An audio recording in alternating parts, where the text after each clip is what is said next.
Alright, welcome back. So, let's talk blades, because that's what we're into.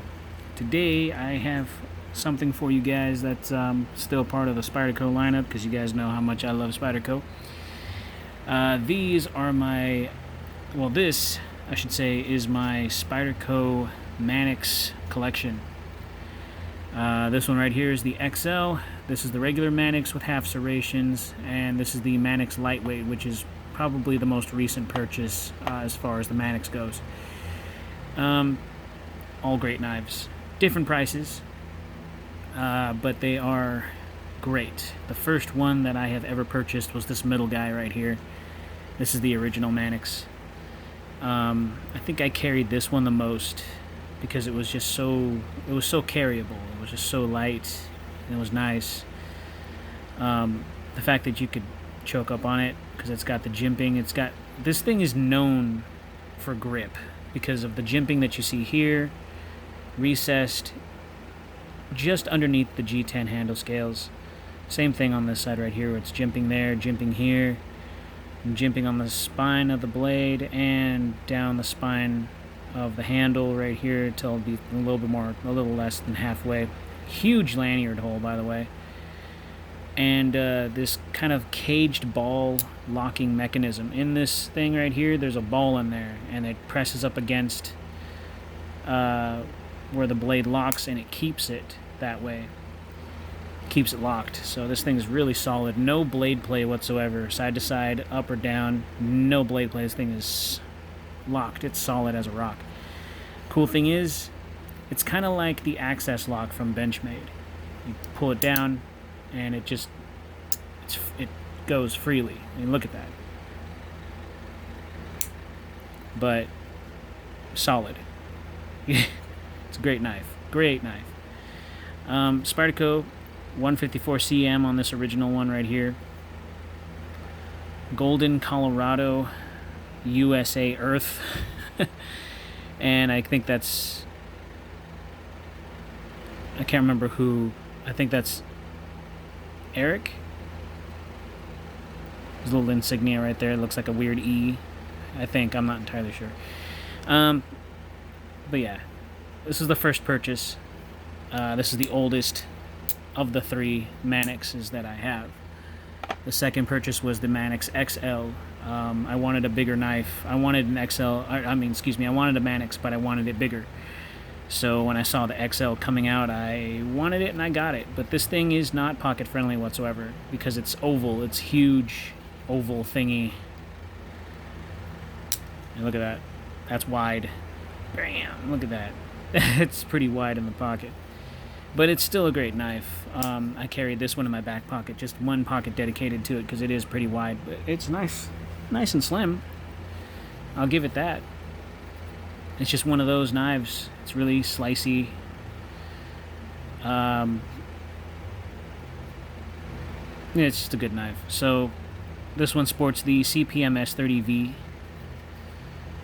Still, yet again, Golden, Colorado, USA Earth. Because, you know, not Golden, Colorado, USA Mars. That's the XL. And then my newest edition... I bought this probably sometime last year. Yeah, sometime last year I bought this. This is the lightweight Spyderco Manix. So this one has like a different type of plastic material. I want to say that it's the same FRN, fiberglass reinforced nylon, but it feels different and it even looks different. So I think that this is a type of military plastic. No liners in there whatsoever. No liners. It is all plastic. All of that is just plastic. Look at that. Weight reduction, decent size lanyard hole, and I'm gonna say that it's pretty much the same thing as those, just doesn't have a metal loop in there. The thing about this knife that I don't like, and you guys can probably already tell, it's a pinned-in construction. So boom, boom, and boom. You cannot take this knife apart unless you break it first doing so, but you can access the pivot with a tool. So if you need to tighten the pivot, you can. Interesting, right? But you cannot take this knife apart. It's together and it stays together. You can switch the pocket clip, the wire pocket clip, from left to right hand carry, but tip up only, and it has the same locking mechanism. It's really good. I like the black coating on it. It's really nice, non-reflective. Golden Colorado USA Earth, and the CTS BD1 steel. I found that this steel holds an edge pretty well, but with that, it might be a pain in the butt to try and resharpen as well, so you might be on that sharpener for a little bit. So just be aware of that. These are all different prices. Let's see here. The XL comes in at $154 on Amazon. The regular is $115, but it looks like there's only 4 left in stock. That's this guy right here.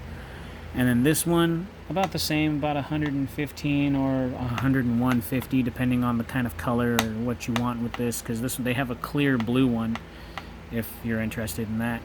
But this one's really nice. I've noticed that this is really light in the pocket, really, really light. So I'm going to go ahead and do the specs on these guys for you. Now that I got the price tags out of the way for now, because they constantly change.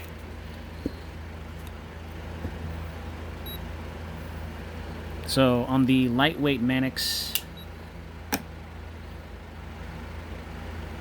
comes in at a 2.87 ounces. On the regular Manix, you're looking at 5.19 ounces. Sorry, I'm probably making it to where you can't even see the numbers. And the XL Manix comes out at 5.13 ounces. So yeah, I mean, this is still under 6 ounces, and it's a pretty big knife. Not bad, not bad. I have to say, you know, the Spyderco Manix is kind of one of those specialty knives. Can't really go too wrong with them. Go to measurements. So let's do the original first. 3.5 inch blade with an overall 8 inches. XL. Sorry, I gotta keep that in frame there. Comes in at a 4 inch blade with 9 inches overall. And the lightweight is at another 3.5 inches with 8 inch overall. Not bad with length, if that's what you're into. Of course, you can see the steel liners in this and the other one because they have the protruding jimping that's on there. But let's go ahead and check the thickness. So the handle comes out at 10.9 millimeters. Blade comes out at a 2.7.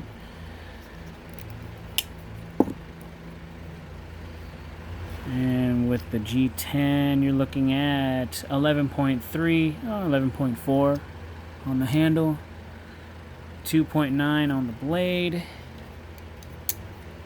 And I can't imagine this being too much different. 11.1 on the handle, 2.7 on the blade. So, just depends on what you want.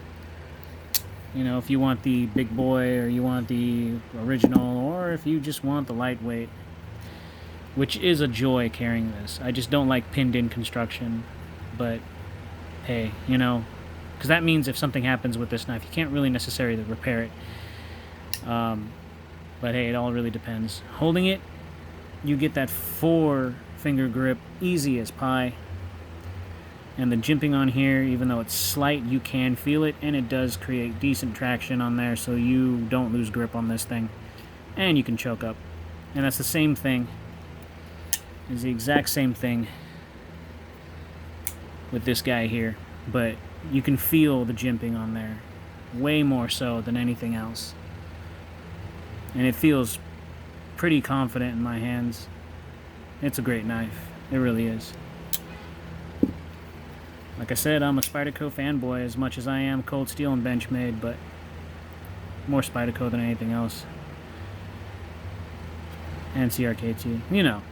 So yeah, you got, this is a pretty big knife, but you get a whole lot for what it is. and choke up. That's pretty good. So that's my Spyderco Manix lineup.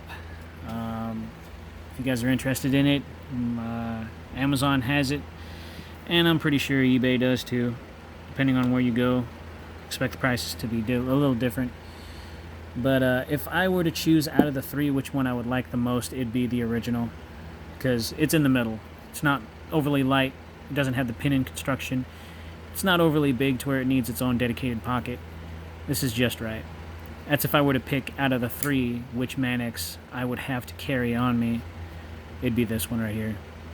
It's the one that I'm more familiar with. It's the first one I ever purchased. This one's too big, and this one's nice and light, but I kind of want something with a little bit of weight. But I can't say anything bad about this lightweight one. I really can't. It's really good as it is. But it's all up to you, right? At the end of the day, you're the purchaser. So I will see you in the next video.